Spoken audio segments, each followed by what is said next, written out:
Dans l'épisode précédent, après que Feng Gao et le vieux Hua ont sauvé Ling d'un mariage forcé et ont complètement détruit leurs ennemis, le vieux Hua et Feng Gao ont décidé de se rendre dans les champs de glace, tandis que la culte de l'ombre planifiait quelque chose. Que va-t-il se passer?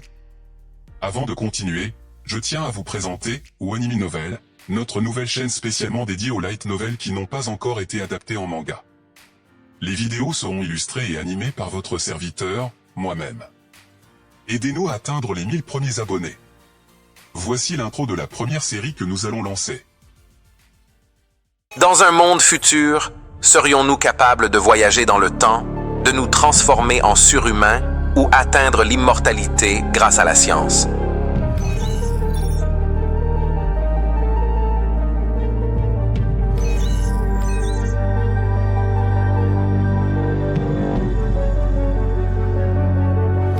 Il y a plus d'un siècle, la science et la technologie avaient atteint un niveau très élevé, permettant aux humains de maîtriser la téléportation spatiale.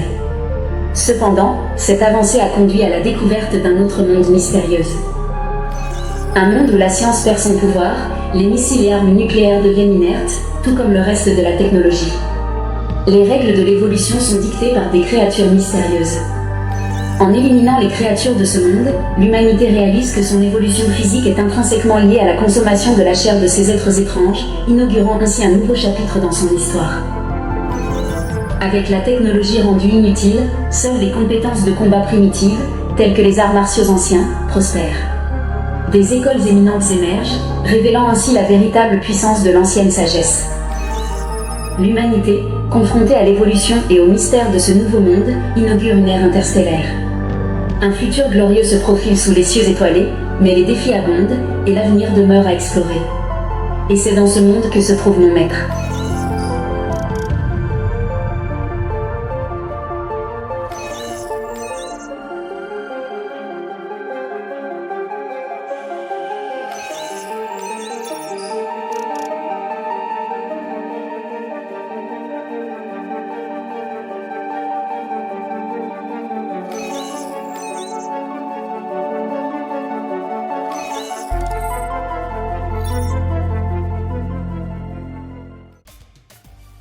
Si vous avez aimé l'aperçu, alors foncez. Après cette vidéo, bien sûr, sans plus attendre, commençons. I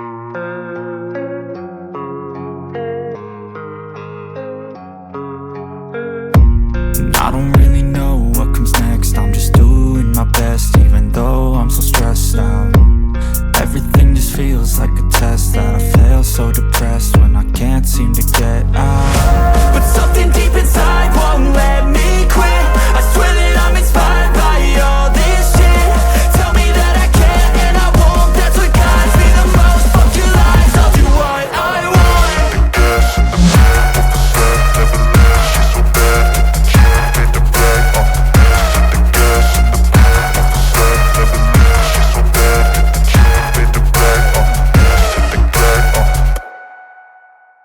Dans les champs de glace, un combat sans précédent se déroule et le son des épées s'entrechoquant peut à peine se faire entendre à des kilomètres.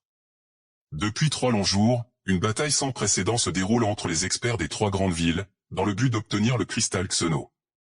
Si les choses continuent ainsi, ce ne sera qu'une question de temps avant que les 3 grandes villes n'entrent en guerre, informe le vieux Hua à Feng Gao. Il lui dit que quelque chose doit être fait pour arrêter cela, mais le vieux Hua lui dit malheureusement qu'il ne peut rien faire contre cela, tout en se retournant puis lui dit que cependant quelqu'un peut prendre les devants et prendre le cristal Xu. Feng Gao ferme les fenêtres en lui disant que ce ne sera pas facile d'arracher le cristal devant autant d'experts. Une fois seul, Lao Lao lui dit, comme j'ai observé ce phénomène, le cristal Xeno terminera son évolution dans environ 2 jours et sortira du sol. À ce moment, tu dois absolument être prêt. Feng Gao, inquiet, lui dit que ce ne sera pas facile car avec autant d'experts présents, même le vieux Hua, qui est au niveau d'ancêtres martiaux, ne pourra pas tous les vaincre. Puis il dit à Lao Lao, bon, comme je vois, j'ai absolument besoin de l'aide de ma maîtresse. Lao Lao, super satisfaite, lui dit en souriant, c'est bien que tu aies compris que tu ne peux pas te passer de moi. Va frapper à la porte à côté et demande à l'homme appelé Hua des cristaux martiaux.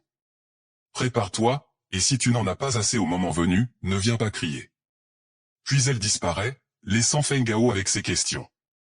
Le jour suivant, Feng Gao frappe à la porte du vieux Hua pour lui demander des cristaux, et le vieux Hua lui demande d'entrer, ce qu'il fait.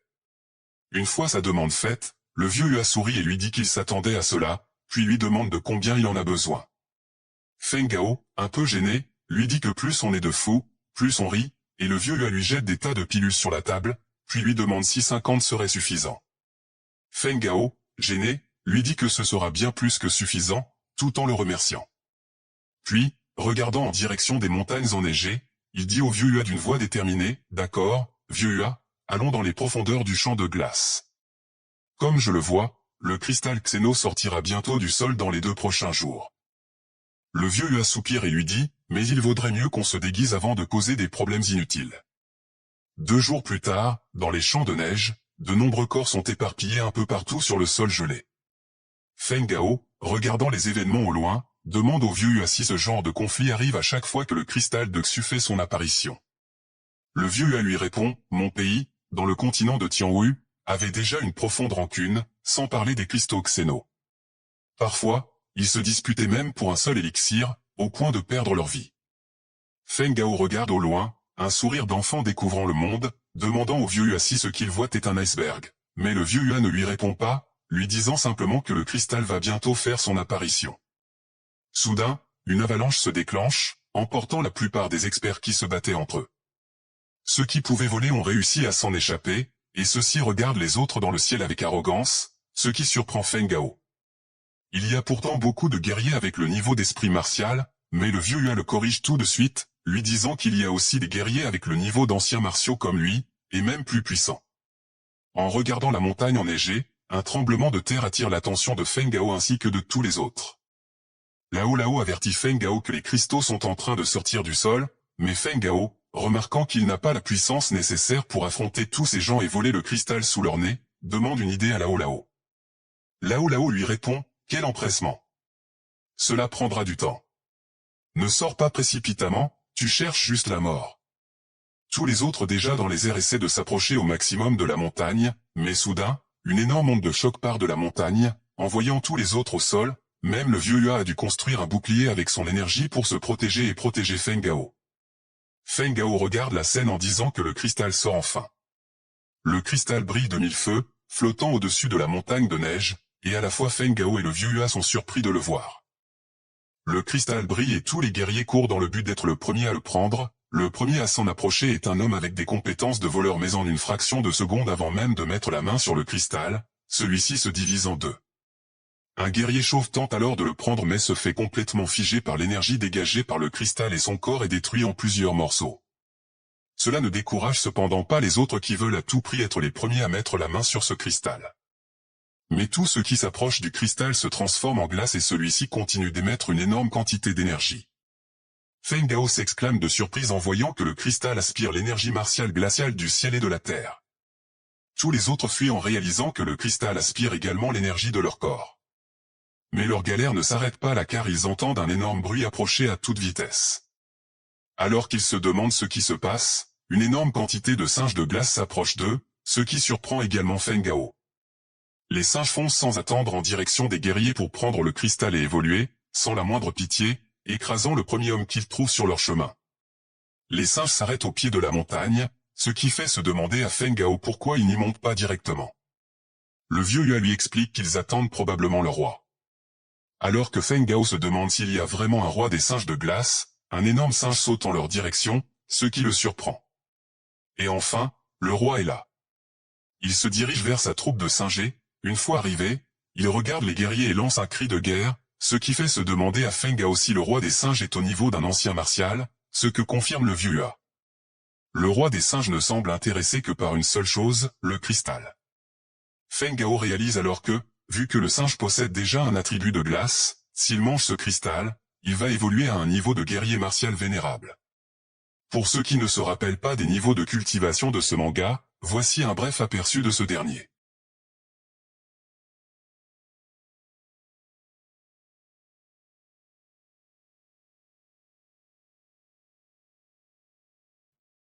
Le roi des singes saute en direction du cristal mais, à son niveau, le vieux, au même niveau que le singe, part en direction de lui, demandant comment ose-t-il essayer de voler son cristal. Il lance une attaque sur le roi des singes, que ce dernier bloque avec son poing, mais le vieux est trop faible pour affronter le monstre et est envoyé à des mètres au loin, perdant connaissance sur le coup, ce qui surprend Feng Gao ainsi que le vieux Hua et les autres qui regardent le vieux au sol sans connaissance et se rendent compte à quel point ce monstre est réellement puissant. Ils crient alors, allons, luttons ensemble contre eux, car ils ne doivent absolument pas mettre la main sur ce cristal. Une guerre sans merci est lancée entre les spécialistes et les monstres. Feng Gao ainsi que le vieux Hua regardent le combat au loin et le vieux Hua commente, sous la suppression de plusieurs experts du niveau des ancêtres martiaux, le roi des singes de glace ne pouvait pas tirer avantage. Pendant leur combat, le cristal a fini d'absorber la quantité d'énergie dont il avait besoin et commence à nouveau à se submerger dans la montagne de glace, ce qui surprend les experts. Ils veulent à tout prix terminer cette lutte avec les monstres aussi vite que possible.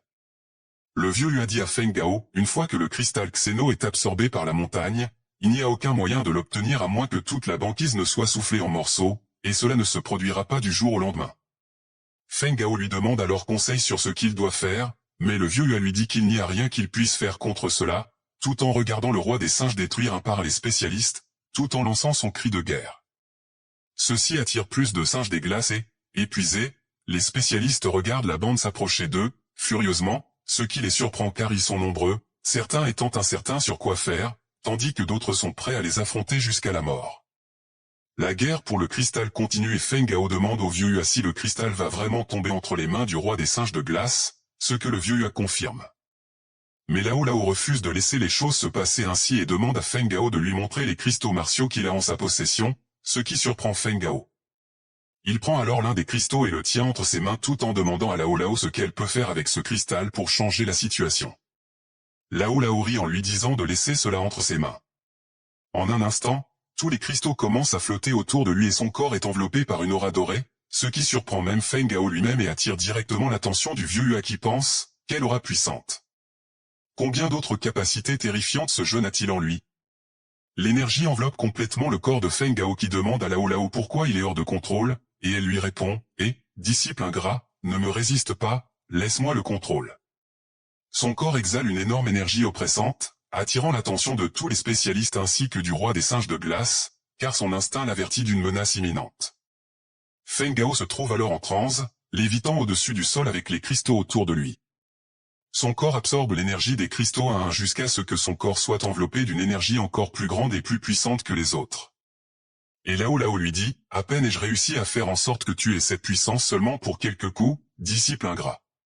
Souviens-toi d'obtenir plus de cristaux martiaux la prochaine fois. Et Feng Gao, surpris, lui demande si 50 cristaux ne permettront que quelques coups et se dit que le prix est extrêmement élevé. Puis il pense qu'un jour, il atteindra ce niveau de force avec ses propres forces, sans avoir besoin d'aide de cristaux, mais les autres spécialistes de niveau en cet art martial sont immédiatement mis sur leur garde et partent tous en direction du cristal dans le but de le prendre avant cette personne puissante. Mais Feng Gao, avec sa nouvelle puissance acquise, part en leur direction dans le but de les empêcher de mettre la main dessus. Le vieux Hua, à la fois surpris et heureux, pense, je n'aurais jamais pensé qu'il recevrait un tel héritage. Mon royaume est sur le point d'avoir un grand homme cette fois-ci.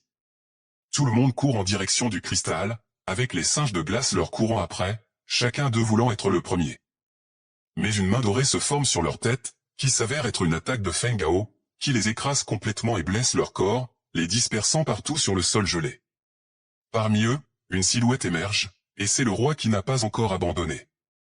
Il court en direction du cristal à toute vitesse, mais Feng Gao n'a pas l'intention de le laisser faire.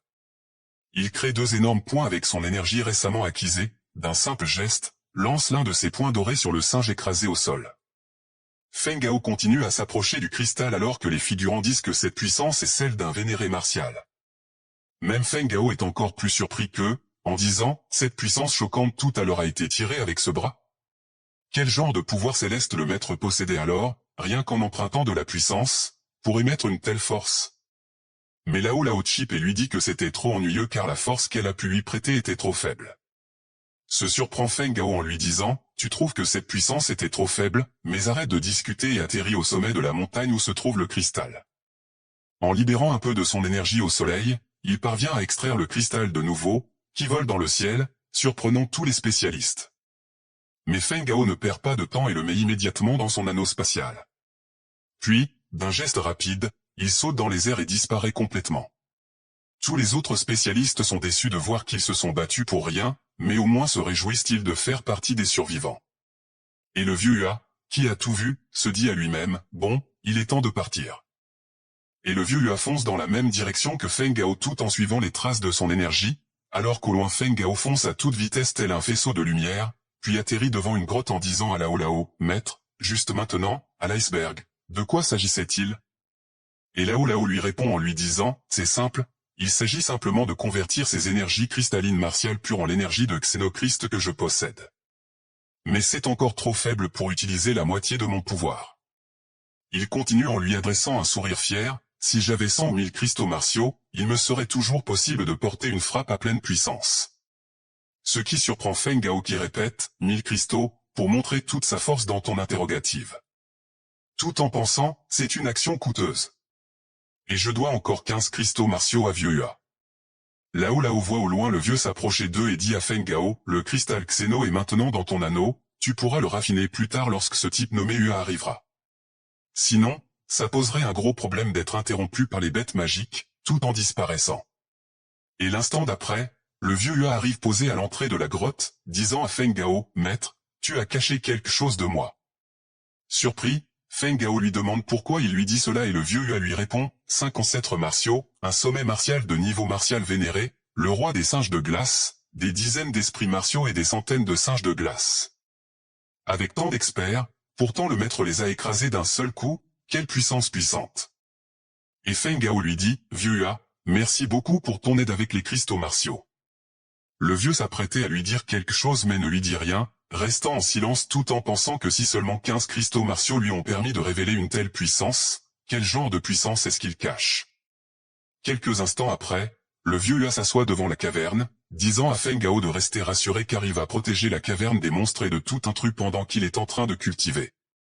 Feng Gao le remercie, puis demande à Lao Lao de commencer et Lao Lao le réprimande en lui disant d'arrêter de parler et de se concentrer, et Feng Gao se concentre alors qu'une énergie dorée commence graduellement à le recouvrir.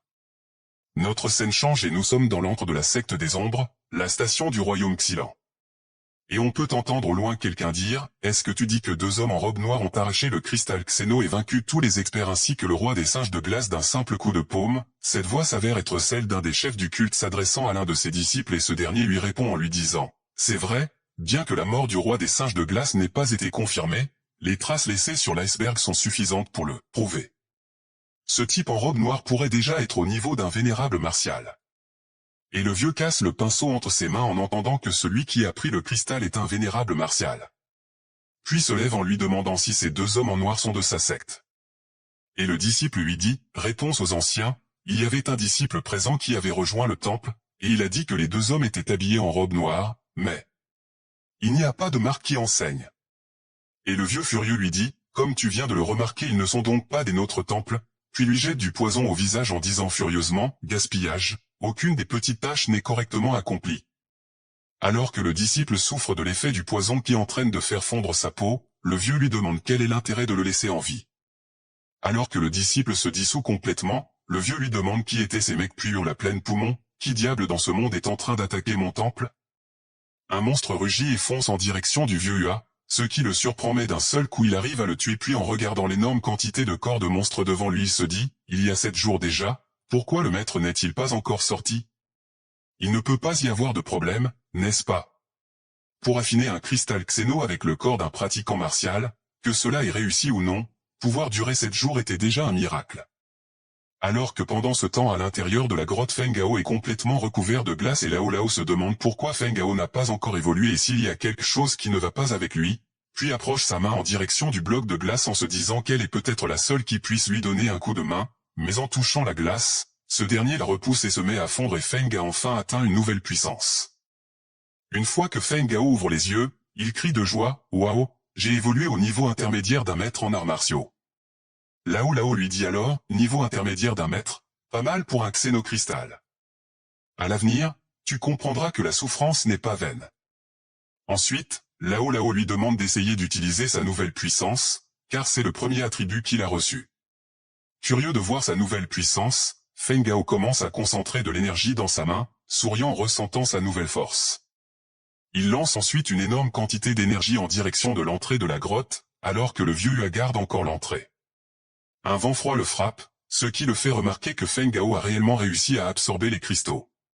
Feng Gao rit en disant « Ouais, moi, Feng Gao, j'ai enfin obtenu un attribut. » Il répète cela encore et encore si fort que toute la forêt peut l'entendre. Peu de temps après, Feng Gao et le vieux se promènent un peu dans la forêt. Feng Gao dit alors au vieux Hua, ça te dérangerait si on restait ici un moment? Le poison de chaleur dans ton corps prendra jusqu'à 1 an pour être complètement éliminé. Le vieux Hua lui répond que cela ne le dérange pas tant qu'il se sent bien. Dès lors, Feng Gao passe jour et nuit dans la chaîne de montagnes à la recherche de bêtes magiques de tout niveau à affronter, détruisant les monstres à un dans la forêt, en les piégeant et en les attaquant par surprise. 10 mois passent comme un éclair, et Feng Gao devient de plus en plus fort. Il se tient au sommet d'une falaise sous une pluie torrentielle, puis saute dans le vide. Alors qu'il s'approche d'un arbre au sol, il concentre de l'énergie de type éclair dans sa main et l'utilise pour trancher l'arbre du sommet jusqu'au sol. Il soupire, se disant qu'il est temps de retourner. Puis, il s'approche du vieux Hua, lui demandant ce qu'il pense de sa nouvelle puissance. Le vieux Hua lui répond, pas mal, même au niveau de grand maître martial, seulement quelques-uns peuvent atterrir un seul coup comme ça. Feng Gao reste sérieux un moment, pensant intérieurement, Yun Ying, je viens pour toi.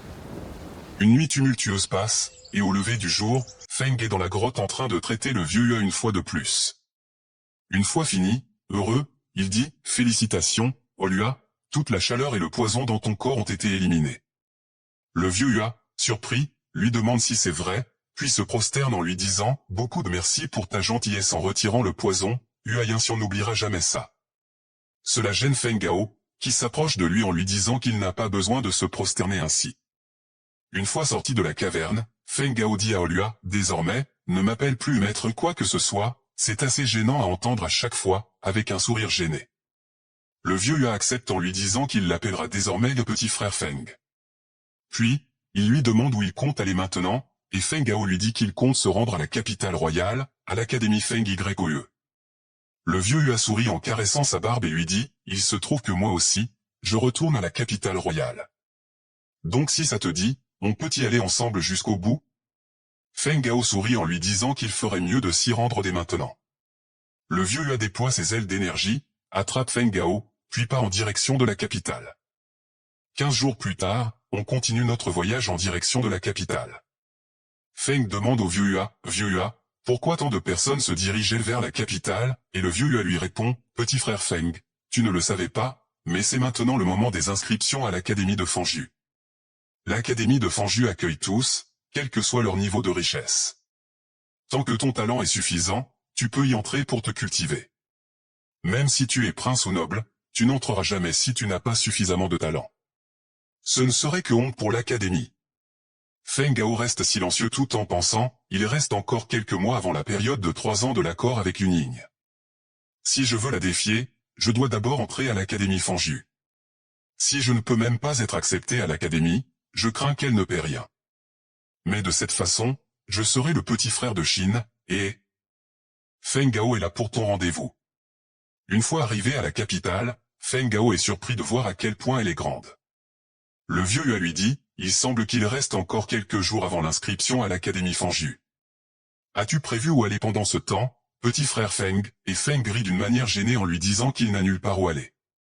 Le vieux Hua l'amène alors devant la maison d'un de ses amis en lui disant que s'il ne dérange pas, il peut rester un peu avec lui dans cette maison. Feng Gao répond un peu gêné qu'il n'a pas de problème et la porte s'ouvre, laissant apparaître un vieux homme qui demande au vieux Hua qui il est. Le vieux Hua lui répond, vieux goût, c'est moi, Hua Yanxian. Tu ne me reconnais pas après 10 ans écoulés? Le vieux goût se prosterne immédiatement en voyant que c'est sa majesté Hua, et le vieux Hua le prend par la main en lui disant de se lever. Le vieux goût en profite pour demander à Hua comment il va et si les effets du poison ont diminué. Le vieux Hua, d'un air fier, lui dit, regarde-moi maintenant, vois-tu que je ressemble à un homme empoisonné, puis lui dit, hélas, le monde est si froid, peut-être qu'ils m'ont déjà considéré comme mort.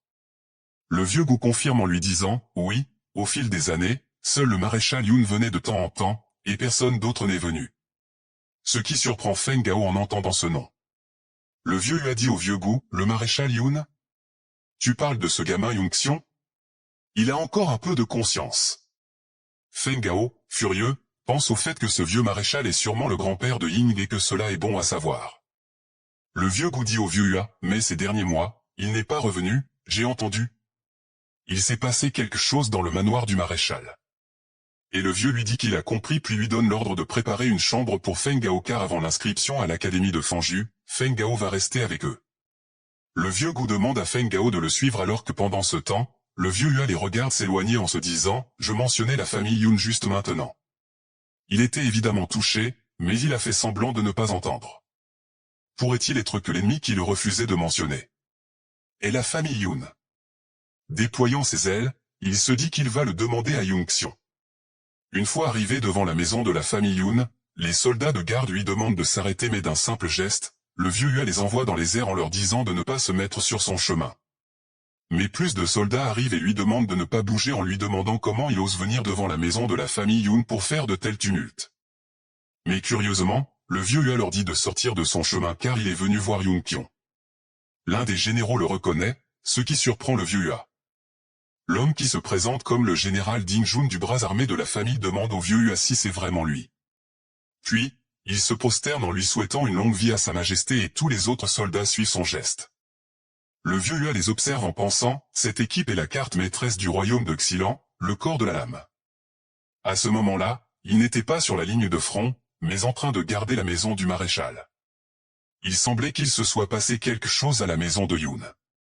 Le vieux Hua leur dit de l'amener vers le vieux, alors que les deux continuent à avancer, le général Ding le poursuit en l'appelant, ce qui surprend le vieux Hua. Le général se prosterne ensuite devant lui et demande au vieux Hua de sauver le maréchal de toutes ses forces. Le vieux Hua lui demande pourquoi le maréchal a besoin d'être sauvé et lui demande ce qui s'est passé. Le général éclate en sanglots en lui disant que le maréchal a été empoisonné. Le vieux Hua, surpris, lui demande s'il vient de dire empoisonné, puis se retourne en lui disant « Emmène-moi le voir, petit ». Une fois arrivés devant la maison où se trouve le maréchal, ils entendent ce dernier demander à quelqu'un de sortir, ce que remarque le vieux Hua qui lui dit que ce vieil homme est empoisonné et a un tempérament qui ne change pas le moins du monde. Une fois devant la porte, le vieux Hua entend le maréchal dire à ses descendants « Pourquoi pleurez-vous tous? Ce vieil homme ne va pas mourir. » Le vieux Hua derrière la porte lui dit « Vieux, je parie que tu vas bientôt mourir. » Cela énerve le maréchal qui demande « Qui diable me maudit ?» Le vieux Hua ouvre doucement la porte et le maréchal est surpris de revoir son vieil ami. Il le prend dans ses bras en lui disant « Mince alors, vieux, je me demande pourquoi ta voix semble si familière. » Le vieux Hua lui dit « Vieux, tu es sur le point de mourir et tu continues à te vanter. » Le maréchal, tout en souriant, demande aux autres de sortir et de les laisser seuls avec Ying, celle qui va se faire botter les fesses par Feng Gao. Elle s'approche du vieux, ce qui surprend ce dernier, et lui dit « Grand-père, je ne vais pas sortir, car j'aimerais rester en ta compagnie encore un peu. » Avant même que le vieux puisse demander la permission au vieux Hua, ce dernier secoue la tête, ce qui pousse le maréchal à accompagner Ying à la porte en lui disant « Ying va chercher du thé, grand-père et le prince Yanxian ont quelque chose à discuter. » Le maréchal se retourne vers le vieux Hua en lui demandant ce qu'il veut lui dire qui est si secret et mystérieux. Mais le vieux Hua l'invite à s'asseoir et lui dit qu'il a entendu qu'il avait été empoisonné. Le maréchal lui dit « Juste comme toi, c'est encore les petits-fils de la secte des ombres. Ces fils de pute, ils ne peuvent utiliser que ces sales trucs, c'est dégoûtant. » Le vieux Hua lui demande s'il est allé chez un pharmacien. Le maréchal soupire et lui dit « J'ai cherché mais ça ne sert toujours à rien. Je suppose que c'est similaire au poison que tu as eu. Mince, il est impitoyable. Il peut fabriquer tellement de ces poisons de haute qualité. » Il se retourne et voit le vieux Hua se caresser la barbe avec un sourire au visage. Il lui demande où sont passées les traces de son poison, puis ses yeux s'illuminent lorsqu'il comprend que le vieux Hua a été complètement guéri. Le vieux Hua confirme ses suppositions en lui disant que oui, son poison a été complètement guéri il y a environ un mois. Le vieux se lève joyeux en disant « Qui a fait ça pour toi? S'il peut guérir ton poison, alors ça ne devrait pas être un problème pour lui de guérir le mien. » Mais le vieux Hua lui dit d'un ton sérieux « Mais il y a un gros problème. » Ce qui laisse le maréchal sans voix et le vieux Hua lui dit « Même s'il est prêt à enlever mon poison, il se peut qu'il ne puisse pas le faire pour toi, vieux. » Le maréchal lui demande pourquoi et le vieux Hua lui dit « Je suis à peu près sûr de savoir qui tu es, vieux. Mais as-tu la moindre idée de ce que ta famille a fait dans ton dos ?» Le maréchal lui demande ce qu'il veut dire en lui disant cela. Le vieux Hua lui dit « Laisse-moi comprendre ça clairement, quelqu'un de ta famille a offensé voire même intimidé la personne qui a détoxifié mon poison, donc ?» Mais avant même que le vieux Hua ne finisse de parler, le maréchal dit, c'est ridicule, comment peut-il y avoir une telle chose? Celui qui ose intimider les autres et ternir la réputation de la famille Yoon sera puni par ma famille. Il se retourne vers la sortie en disant, moi, Yoon Xion, suis issu d'un milieu pauvre et j'ai eu la chance d'entrer à l'Académie Fanju en raison de mon attribut de terre. Après cela, j'ai commencé comme soldat et suis devenu maréchal, en compagnie de toi, Prince Yin-Xian, les deux héros du royaume de Xilan. Puis d'un air sombre, il dit, ce que je déteste le plus, ce sont ceux qui sont riches et puissants et qui intimident les autres. Mais le vieux Hua déguste tranquillement son thé en lui disant, oui, tu as tué beaucoup de gens dans la capitale, c'est pourquoi il t'appelle le Hadès vivant. Le maréchal ouvre la porte furieux en disant à Ying, qui est la coupable entre parenthèses, d'appeler tous les membres de la famille immédiatement. Puis il lui dit, s'il ne se présente pas devant moi dans moins d'une heure je les désosserai vivants. Une demi-heure plus tard, tous les membres de la famille étaient présents et le maréchal demande au vieux Hua de lui pointer du doigt et il le tuera vivant. Avant même que le vieux Hua ne réponde, le maréchal dit, peu importe qui c'est, s'il s'agit de mon propre fils, je le tuerai quoi qu'il arrive. Ce qui surprend tous les membres de la famille qui n'arrivent pas à savoir de quoi il les reproche. Le vieux Hua l'attrape en lui disant, qu'est-ce que tu fais? Retournons à la maison. Le maréchal furieux se débat en lui disant de le lâcher, qu'il va le tuer maintenant, et lui demande pourquoi il n'a encore rien dit sur le nom de l'impertinent. Mais le vieux Hua le traîne à l'intérieur, ce qui laisse également tous les membres de la famille sans voix. Une fois à l'intérieur, le vieux Hua lui dit qu'il ne sait pas qui non plus mais le maréchal est toujours sur les nerfs à en avoir de la vapeur qui lui sort de la tête, puis il dit au vieux Hua, je n'avais jamais pensé que cela arriverait dans ma maison de mon vivant. Hadès, c'est ridicule. Complètement ridicule. Le vieux Hua pose sa main sur son épaule en lui disant, ô vieux, on avait l'habitude de parler de vivre et mourir ensemble. Puis en sortant, lui dit, je ne te laisserai pas mourir.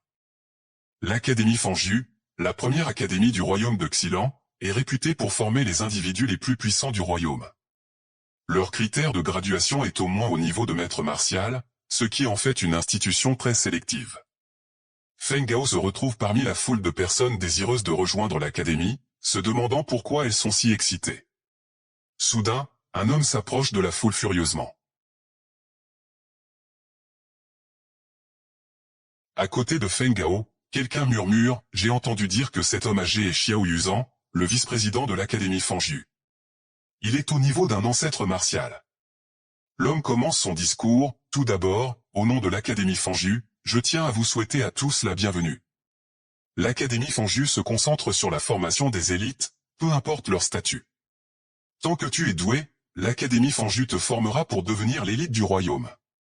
Sans plus tarder, ceux qui ont moins de 20 ans et sont des artistes martiaux attribués sont exemptés de la sélection de recrues spéciales.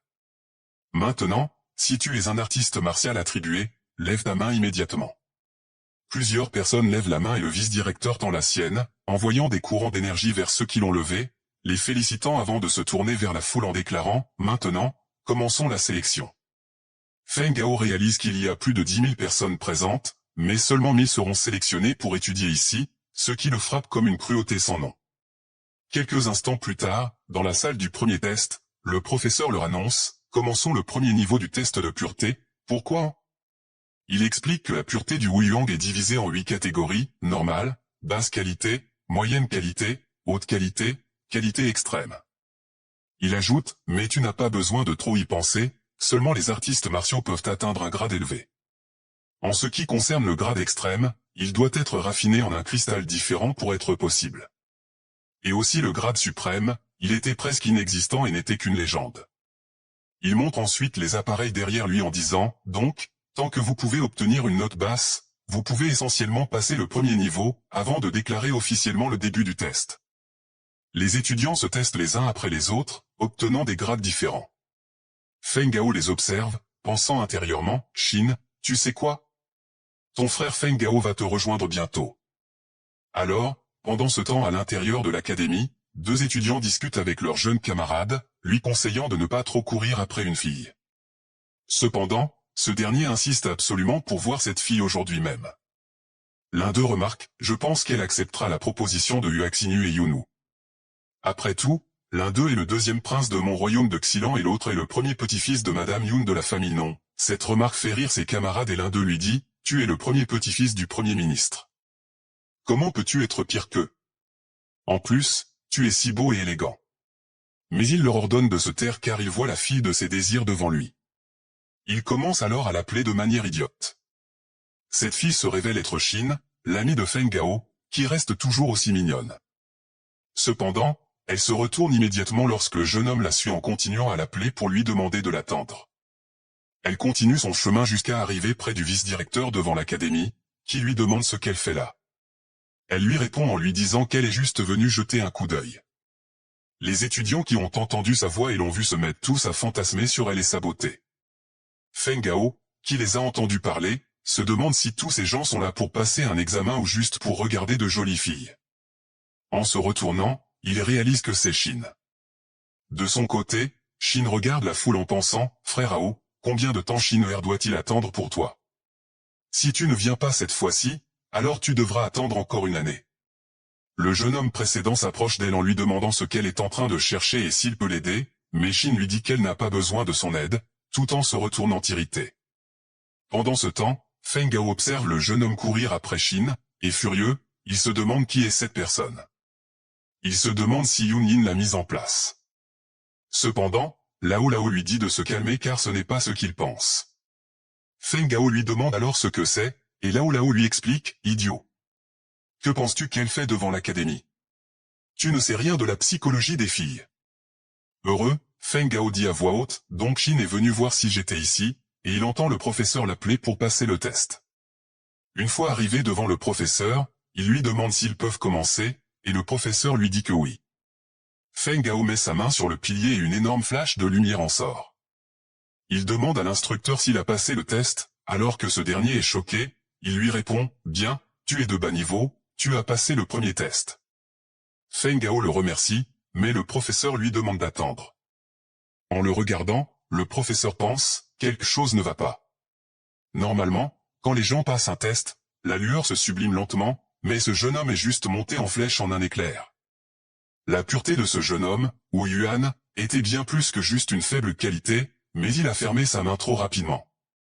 Puis il demande à Feng Gao s'il est au niveau intermédiaire, et lui demande de lui donner son nom et son niveau de cultivation.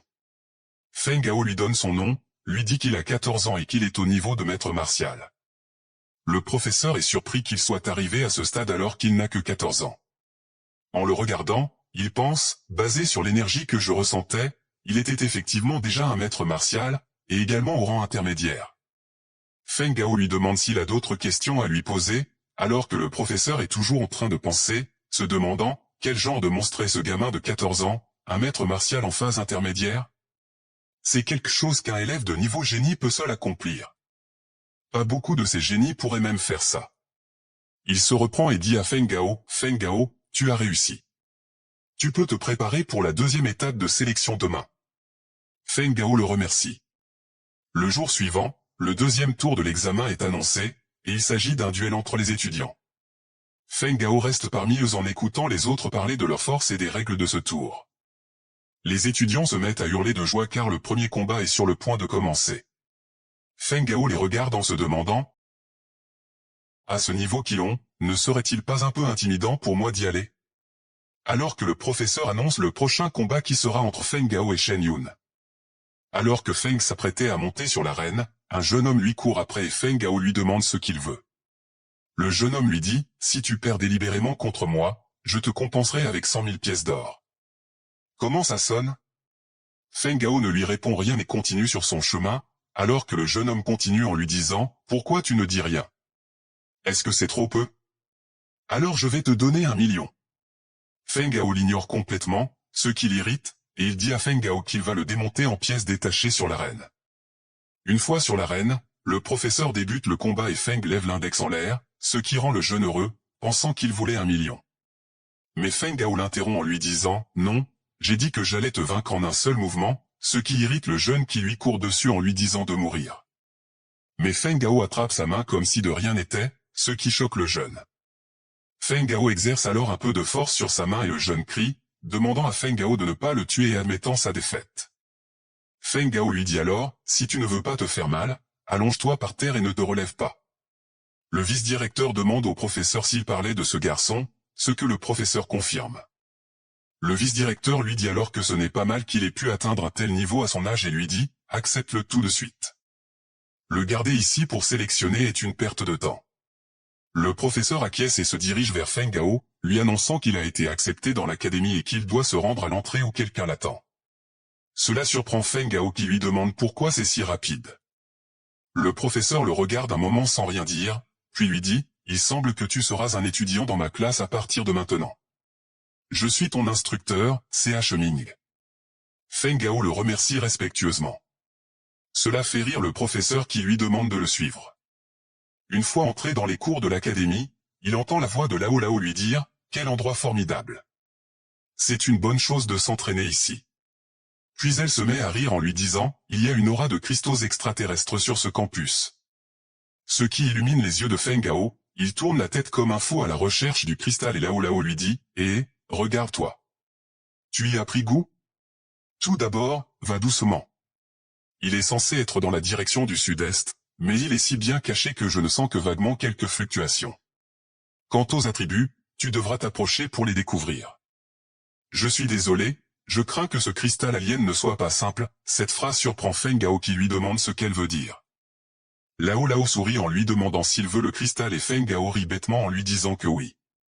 Lao Lao lui dit alors « Mais ne me blâme pas de ne pas t'avoir rappelé que, avec ta condition physique actuelle, il n'y a absolument qu'un seul résultat si tu ne l'améliores pas. » Feng Gao lui demande de quel résultat elle parlait avec un visage malicieux, elle fait un gros boom. Feng Gao lui dit alors « Oh c'est si terrifiant », puis elle dit « La fusion entre les différents attributs des cristaux extraterrestres est bien plus terrifiante que tu ne peux l'imaginer. J'étais également au niveau des ancêtres martiaux avant d'essayer de fusionner le deuxième cristal extraterrestre. » Lao Lao lui répond en lui disant « Cette fois-ci, si ce n'était pas pour l'aide d'un expert de haut rang, j'ai bien peur que je n'aurais été avec ton petit corps, ce qui serait encore moins. » Puis Lao Lao ouvre les bras en lui disant « Cultive bien, il y a d'innombrables cristaux étrangers dans ce monde, moins de ceci et pas beaucoup de cela. Mais souviens-toi, tu n'as qu'une seule vie. » Puis elle disparaît complètement. Une fois arrivé devant la résidence qui lui était assignée, le professeur lui dit qu'il allait désormais résider ici et qu'ils allaient se voir demain au début des cours. Le jour suivant, Feng Gao se lève tôt le matin pour cultiver un peu et ressent une fumée glacée due aux cristaux de glace qu'il avait absorbés il y a 11 mois. Tout en pensant, ça fait 3 ans, et avec le talent de Yilin Ying, j'ai bien peur qu'elle soit déjà montée au niveau de l'esprit martial. Il ne reste que quelques mois et il n'y a aucune chance de gagner en la défiant avec ta force actuelle. Feng Gao regarde l'énergie dans ses mains tout en se disant, Yunying est également d'un bel attribut, et mes attaques attributives portées par les cristaux aliens ne seraient que inutiles contre elle. Puis d'un air sérieux, il se dit, si tu veux vaincre Yunying, tu dois au moins être promu au niveau de grand martial. Il s'habille pour aller en cours et se dit que le seul moyen est d'absorber le cristal alien. Il ouvre la porte en se disant qu'il va y jeter un coup d'œil, et en sortant, il voit une énorme muraille encerclant l'académie, ce qui le laisse sans voix. Il s'approche du mur tout en pensant, il semblait que les gens de l'académie de Feng Yue avaient en effet découvert l'existence des cristaux extraterrestres et les avaient dissimulés comme l'avait dit le maître. En s'approchant, il entend des éclats de rire sortir derrière le mur et se demande s'il y a des gens à l'intérieur et qui ils sont. En regardant autour, il se demande ce qu'est cet endroit. Il marche autour en disant qu'il n'y a personne à qui demander aux alentours. Feng Gao regarde l'arène en se disant, voici la place de l'académie dont parlait le professeur Cheming. C'est vraiment un lieu d'échange, de bataille et bien plus encore. Mais il entend quelqu'un crier, arrêtez ce gamin, il soupire puis retourne la tête en direction du tumulte et entend l'un des étudiants dire à un autre, bâtard de chien, va et dis à ce Baohui, tu veux draguer ma sœur? Rêve toujours. Il se dit que l'une de ces voix lui semble familière. Il s'approche de la foule pour voir ce qui se passe et en regardant, il voit 4 jeunes en train de tabasser un autre sans défense, alors que l'un d'entre eux dit qu'il ne faut surtout pas le tuer mais de bien l'amocher car le maître peut le réparer après. Alors que le jeune continue à recevoir des coups de tous les côtés au point de l'envoyer au loin et les ne veulent pas lui laisser même respirer ni riposter. Le jeune choqué de voir qu'il ne prétend pas arrêter mais avant que les 3 ne l'atteignent, les 3 reçoivent un coup puissant en même temps ce qui les envoie valser au loin et l'un des 3 encore conscient demande à Feng Gao qui il est. Le jeune qui était en train de se faire tabasser se lève et le remercie. Feng Gao se retourne en lui disant « Salut cousin Qiongning. Ça fait un moment que tu ne m'as pas vu, tu ne me reconnais pas ?» Et c'est à ce moment-là que Ning se rappelle de avec le vieux qui est poussière et qui était retourné à la poussière. Il est heureux que Feng Gao ait pu entrer dans l'académie. Feng Gao lui demande qui sont ces types devant eux et Ning lui dit que ce sont quelques chiens de famille riches et puissantes. Ning continue en lui disant, c'est à cause de Ling Er, ces gars savent à propos de notre relation, ils veulent m'utiliser comme un moyen de pression pour forcer Ling Er à épouser ce Bao Hui. Feng Gao, super furieux, exhale une énergie super puissante et leur dit, vous ne likez pas ma vidéo au point que même des niveaux séries ont plus de likes que le mien. Vous ne vous abonnez pas et maintenant vous osez essayer de forcer mon Ling à se marier. Le jeune arrogant non abonné lui dit, gamin, je te préviens, ne te mêle pas de mes affaires, sinon tu n'en sortiras pas indemne. Mais avant qu'il ne puisse ajouter quoi que ce soit d'autre, Feng Gao se trouve déjà devant lui avec des éclairs lui sortant des yeux et prêt à le désosser vivant. Et Feng Gao, furieux, lui dit, c'est tout ce que tu as à dire? Et voilà, c'est la fin de l'épisode 10, mes amis. Avant de vous quitter, je tiens à vous informer que j'ai créé une vidéo dans laquelle je teste plusieurs nouvelles voix pour la chaîne. Je sais que vous n'appréciez pas forcément celle actuelle, alors jetez un œil, le lien est dans la description. La voix que la plupart d'entre vous choisira deviendra désormais celle utilisée pour toutes nos vidéos futures. De plus, j'ai lancé une nouvelle chaîne de romans illustrés pour les passionnés de lecture. Aidez-nous à atteindre nos 1000 premiers abonnés, le lien est dans le premier commentaire épinglé. Je vous aime et à bientôt, ciao.